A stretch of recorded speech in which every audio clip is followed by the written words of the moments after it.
ఇంటికి ఎవడు, అయ్యో ఈ మొహం ఈ అందం చూసి చేసుకున్నారు కానీ ఎంత దౌర్భాగ్యుడు అని చెప్పేసి కొంతమంది ఏడుస్తూ ఉంటారు. ఏమండి, మనిషి అందచందాలు విలువైనవా, స్వభావము బుద్ధి విలువైందా?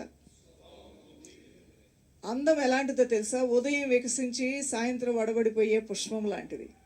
బుద్ధి జ్ఞానం అనేది నీ ఇంటిని నిలబెడుతుంది. హల్లెలూయా. నీ కుటుంబాన్ని గౌరవప్రదంలోనికి మర్యాదలోనికి నడిపిస్తుంది.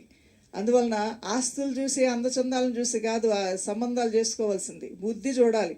బుద్ధిమంతుడా కాదా, అమ్మాయి ప్రవర్తన సరిగా ఉందా లేదా, మంచి అమ్మాయా కాదా, మంచి అబ్బాయా కాదా అనే విషయాల్ని ఆలోచన చేసుకుంటే లేనివి కూడా సంపాదించుకుంటారు. అలా లేకుండా పిచ్చి పిచ్చి వేషాలు వేసి వాళ్ళు చేసుకుంటూ ఉన్నవి కూడా పోగొట్టుకుంటారు. వారు కూర్చున్న కొమ్మను వాళ్ళే నరుక్కుంటారంట. ఎందుకంటే వివేకశూన్యులకు వారికి ఇవ్వబడిన విలువైన ఏంటో వారికి అర్థం కాదు, వారికి ఇవ్వబడిన స్థితి ఏంటో వారికి అర్థం కాదు. ఈ రోజున రక్షకుడిని కలిగి ఉన్నటువంటి దేవుని ప్రియ సంగమా, ఎలాంటి రక్షకుడు కలిగి ఉన్నావో నువ్వు గ్రహించుకో. హల్లెలూయా. ఆయన ఎంత సత్యవంతుడో నువ్వు గ్రహించుకో. ఆ సత్యవంతుడైన దేవుడిని నువ్వు కలిగి ఉన్న నీ జీవితం ఎంత ధన్యకరమైందో తెలుసుకో.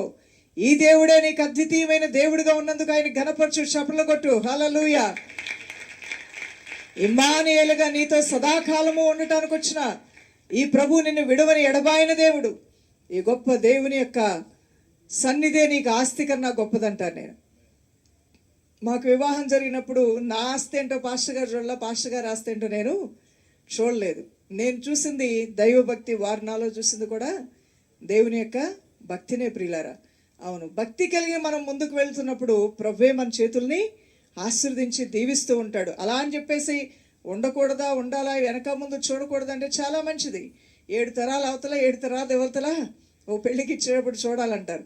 అన్నీ చూసుకోండి కాదంటలేదు, కానీ వ్యక్తిత్వం కన్నా, మంచితనం కన్నా, ఒక మంచి మనిషి అనే దానికన్నా కూడా వాడు ఎలాంటివాడైనా, అమ్మాయి ఎలాంటిదైనా పర్వాలా, వాళ్ళకి ఆస్తులు ఉన్నాయి పాస్తులు ఉన్నాయి అనుకుంటూ వెళ్ళామంటే కొన్ని రోజులకి అవి మరి మంచు కొండలాగా కరిగిపోతాయి. కానీ వీరి వల్ల నీకు ఎంతో దుఃఖము, వేదన కాదు. జీవితాంతం ఉండాల్సిన వ్యక్తిలో ఉండాల్సిన మంచి గుణాలు లేకపోతే అది మనోదుఖము, వేదనకి కారణమవుతూ ఉంటుంది. కాబట్టి అటువంటి స్థితికి అవకాశం ఇవ్వకుండా జాగ్రత్త పడాలని వాక్యం తెలియజేస్తుంది. ఈ శరీర స్వభావాలు అనేవి చాలా చాలా కుంచితమైనటువంటివి, చాలా నికృష్టమైనటువంటివి. ఆహాబుకు అన్నీ ఉన్నప్పటికీ కూడా పొరుగువారి పొలం తనకు రాలేదని ఏడ్చాడంట. మరొక వ్యక్తి పోతీఫరు యొక్క భార్య